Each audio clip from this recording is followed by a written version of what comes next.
جھگڑا چھوڑ کے جنت لیجیے۔ رسول اللہ صلی اللہ علیہ وآلہ وسلم نے فرمایا، میں اس شخص کے لیے جنت میں ایک محل کا ذمہ دار ہوں جو حق پر ہوتے ہوئے بھی جھگڑا چھوڑ دے۔ حرام مال دنیا میں قلت، آخرت میں ذلت۔ رسول اللہ صلی اللہ علیہ وآلہ وسلم نے فرمایا، کوئی شخص ایسا نہیں جو حرام کمائے اور حرام ہی برتے اور پھر اس کے مال میں برکت بھی ہو، یا وہ مال حرام میں سے صدقہ و خیرات کرے تو وہ قبول بھی ہو، اور جو حرام مال پیچھے چھوڑ جائے گا وہ اس کی جہنم کی آگ میں اضافہ ہی کرے گا۔ کامیابی کا راز رازداری میں ہے۔ رسول اللہ صلی اللہ علیہ وآلہ وسلم نے فرمایا، اپنی ضروریات کو کامیاب کرنے کے لیے رازداری سے مدد لو، کیونکہ جس شخص پر بھی اللہ نے انعام کر رکھا ہو اس سے حسد کیا جاتا ہے۔ بیمار پرسی کی فضیلت۔ رسول اللہ صلی اللہ علیہ وآلہ وسلم نے فرمایا، جو شخص کسی مریض کی عیادت کرتا ہے وہ واپس آنے تک مسلسل جنت کے باغات میں رہتا ہے۔ یہ خوبیاں اپنائیں، غم سے نجات پائیں۔ رسول اللہ صلی اللہ علیہ وآلہ وسلم نے فرمایا، 4 خوبیاں اگر تم میں ہوں تو اگر ساری دنیا بھی چھوٹ جائے تو کوئی غم نہیں: امانت کی حفاظت، بات میں سچائی، اخلاق کی عمدگی اور کھانے میں پاکیزگی۔ نعمت نہیں، یہ نقمت ہے۔ رسول اللہ صلی اللہ علیہ وآلہ وسلم نے فرمایا، اگر آپ دیکھیں کہ کسی کو اس کی نافرمانیوں کے باوجود اللہ تعالیٰ دنیا میں اس کی پسندیدہ چیز رزق دے رہا ہے تو سمجھ لیں کہ اس کو اللہ کی طرف سے ڈھیل دی جا رہی ہے۔ تباہی کا اصل سبب۔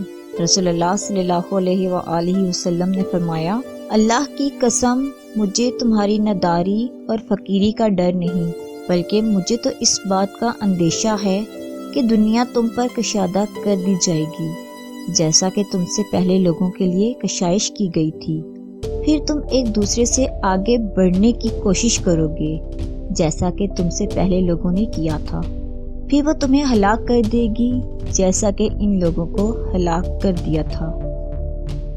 حضرت عبداللہ بن عمر رضی اللہ تعالیٰ عنہ روایت کرتے ہیں کہ رسول اللہ صلی اللہ علیہ وآلہ وسلم نے فرمایا، موت کے وقت حلق سے خرخراہٹ کی آواز آنے تک اللہ تعالیٰ بندے کی توبہ قبول کرتا رہتا ہے۔ کفر کی سندیں مت بانٹیں۔ رسول اللہ صلی اللہ علیہ وآلہ وسلم نے فرمایا، جو آدمی اپنے کسی مسلمان بھائی کو کافر کہتا ہے تو ان دونوں میں سے ایک کافر ہو جاتا ہے۔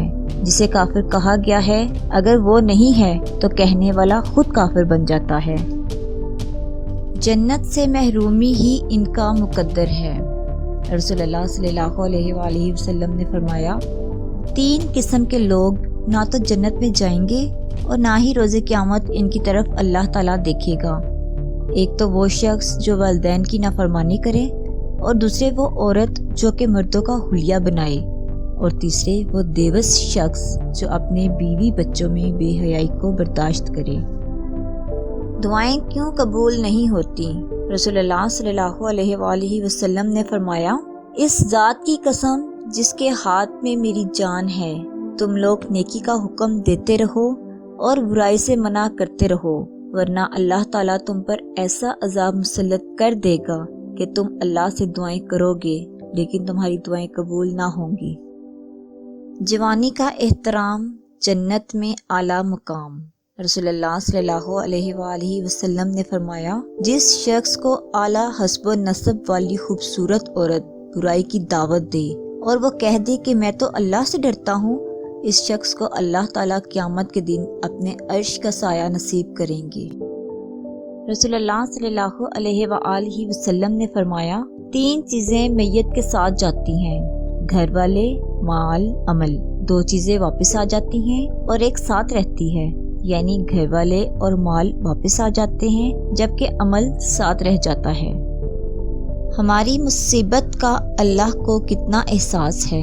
رسول اللہ صلی اللہ علیہ وآلہ وسلم نے فرمایا، مسلمان کو جو تھکاوٹ، تکلیف، دکھ یا پریشانی پہنچتی، حتیٰ کہ جو کانٹا بھی چبھتا ہے، تو اللہ اس کے بدلے میں اس کے گناہ مٹا دیتا ہے۔ سچا مومن وہ جو گھر والوں سے حسن سلوک کرے۔ رسول اللہ صلی اللہ علیہ وآلہ وسلم نے فرمایا، کامل ترین مومن وہ ہے جو بہترین اخلاق والا ہے، اور بہترین وہی لوگ ہیں جو اپنے گھر والوں کے لیے بہترین ہیں۔